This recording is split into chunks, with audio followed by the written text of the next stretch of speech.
That her wonderful work ethic, grit, and determination was byproduct of that time and place. Her father would often go to the field with a jug of water and weed all day. She often does the same thing. She loves to care for the orchard and is ardent, including over 1,000 tomato plants this past year, and considers weeding meditation. When she was 12, her dad gave her and her 8-year-old brother 2 acres of dryland cotton. His goal was to teach her to love the land, to appreciate planting, to work, and then to appreciate the harvest. The two were responsible for caring for and then picking the cotton, wearing a large bag called a long bag, which they dragged behind them in the field. The work was very hot and back-breaking since it took place in late summer, but they were laboring towards a big payday since their dad let them keep the money from the cotton deal. After living her early years in Oklahoma, she married Bob Cunningham and moved to Colorado in 1964. Bob and his brother had just planted an orchard in Delta, growing mostly apples and pie cherries. Dad had no idea of the tremendous asset he had obtained when he put a ring on Mom's finger.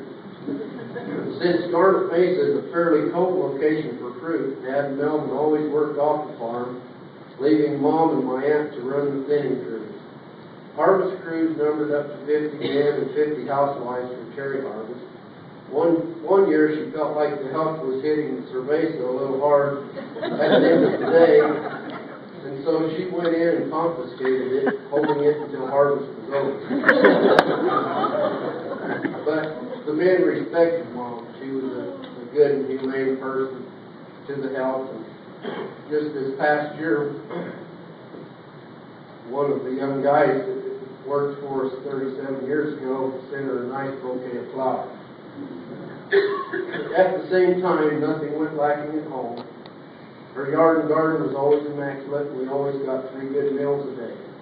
She was usually the first one up and the last one to bed.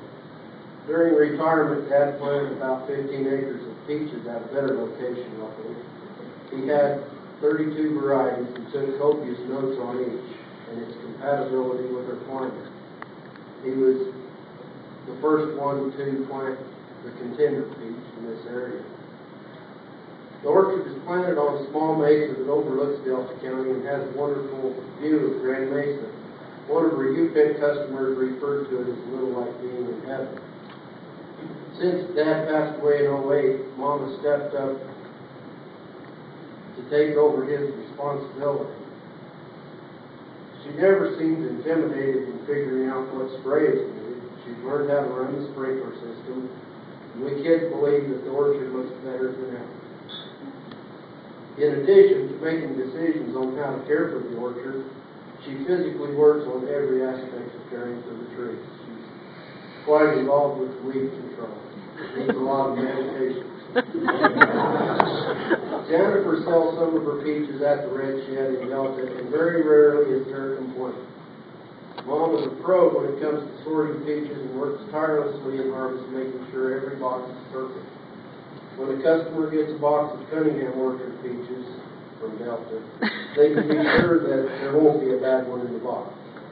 According to one wholesale customer, Shirlene is good at knowing when to pick the peaches and so good at sorting them. Her peaches are perfectly picked and ripened. Our customers are so happy when we're able to sell peaches from her orchard.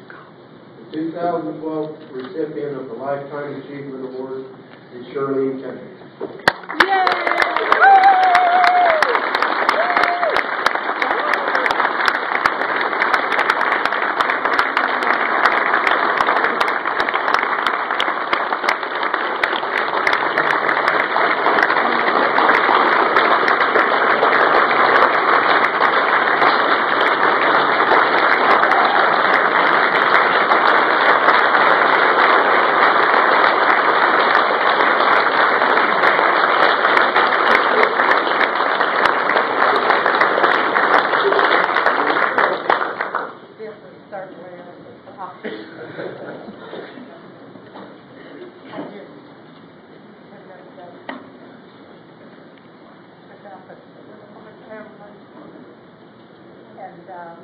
I've had to ask lots of questions.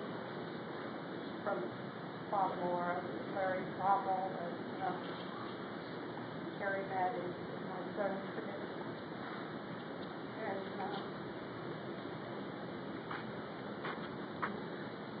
I don't know what to say, except it's just such a